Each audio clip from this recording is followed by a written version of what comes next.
আসসালামু আলাইকুম ভিউয়ার্স, আজকে আপনাদের জন্য নিয়ে আসলাম গোল বেগুন ভাজা।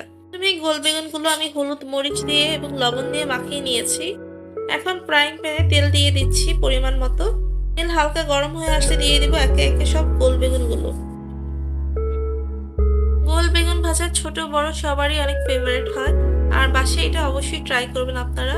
আমার বাসায় প্রায় এটা বানানো হয়, কারণ আমরা সবাই গোল বেগুন ভাজা খেতে বেশ পছন্দ করি। বেগুনগুলোর দুপাশে 2-3 মিনিট ধরে ভেজে নেবেন। বেগুন ভাজা আপনারা খেতে পারেন ভাতের সাথে, আর পোলাওর সাথেও খেতে পারেন। দুপাশে কড়া ভাবে ভেজে নেব। আপনারা চাইলে হালকা ভাজা দিয়েও খেতে পারেন, এটা যার যার পছন্দ অভিরুচি মতো খায়।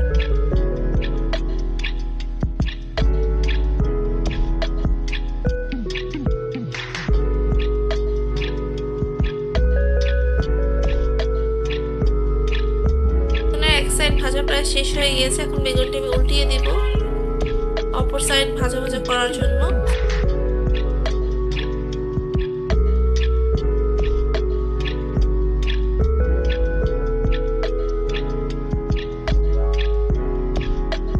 বেগুন ভাজাটি প্রায় শেষ হয়ে গিয়েছে, দেখতেই পাবেন বেগুন ভাজাটা কত সুন্দর এবং আকর্ষণীয় হয়েছে।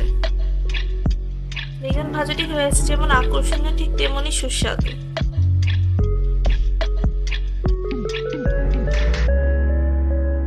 এটার স্বাদ আর একটু বাড়িয়ে তোলার জন্য আমি পেঁয়াজ, মরিচ, ধনেপাতা ভেজে নিচ্ছি।